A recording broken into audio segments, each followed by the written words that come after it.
Alright, feast your eyes on this lot. This is the beginning of my new series, Shillings. We've looked at the half crowns, and again we are going back in time, right back from the 50s, back to the 1550s. Now just as you can see here, you can just see the difference in size between the hammered shillings and the milled shillings.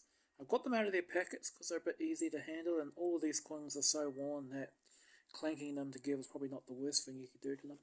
This is my very oldest shilling. This is an Edward the Sixth shilling, and as you can see, there's not much of a portrait on it. It's very worn. It looks like someone's tried to fold it over. It's amazing how thin these early hammered coins are. I mean, this thing's bigger than a half crown, but weighs less than half of one. Okay, this is the fine silver period of 1551 onwards, not the debased old copper nose posthumous Henrys or low silver. This one's got the Y mint mark, which means it was minted either in 1551 or 1552. Again, very funny orientation here, basically. It's a lovely piece, my oldest. I paid less than $100 for it, which is amazing. And then we move straight ahead to Queen Elizabeth. This is one of my best shillings here. The portrait's not so great though, as you can see, but this is, see, it's got the Lombardic A mint mark, which means it dates between 1582 and 84. But this is where the coin comes into its own. Look at that. This is quite nice. Also, it's got a really nice strike on it. See, it's a bit of a weak striking there in the bottom left corner, but the rest of it's stunning. Very well centered piece, and for a hammered shilling, it's surprisingly well struck. It's actually a decent coin, this one. It's pretty much VF, even though the portrait's probably barely VG, but everything. But again, this might just be a very, very weak strike. But again, what a lovely coin. Yep. Next is another Elizabethan shilling. This one's not as nice. This was very cheap though. It was only about $50. This has got the wool pack, which means it's between 1594 and 1596. And again, it's actually not quite well so struck, but interesting coin, I think. Yeah, whoops. Yeah, not the wisest thing to do. Nice portrait of the Queen there. You can just make out some details. But again, very, very old coin. Then we move up to my James first shilling, and look at this wonderful portrait. This coin was cheap because of the big hole for it, but look at that portrait though. This is probably a VF portrait here, but I basically paid a VG price for this shilling. The other thing about this coin too is the mint mark on it suggests that it's actually from a very important year in British history. It was minted between 1605 and 1606, making it the second coinage. Very early though.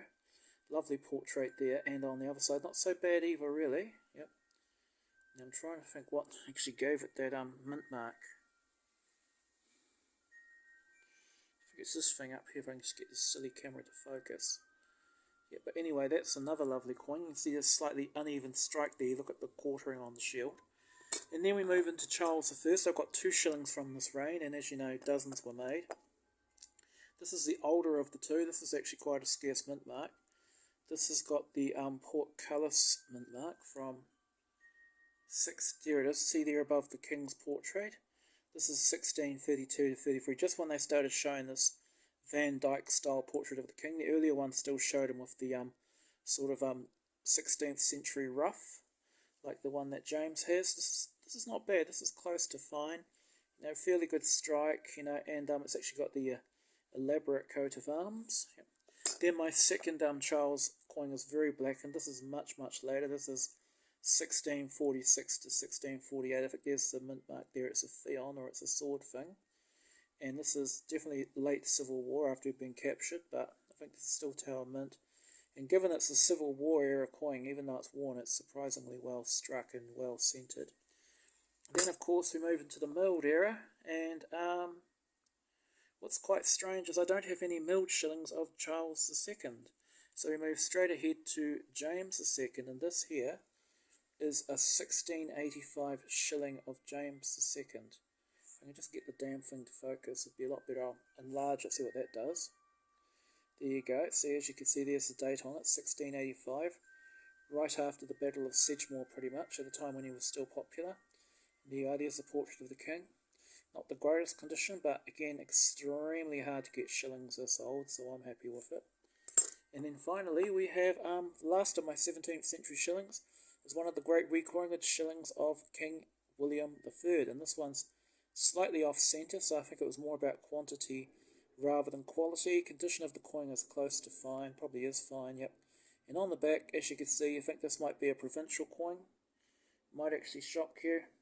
It is a provincial coin, sorry, it's just the light's not very good. This one is Exeter. And as you can see, it's not a bad piece at all. So there you are, there's the introduction to my shillings. Hope you enjoyed them, and see you in the next video.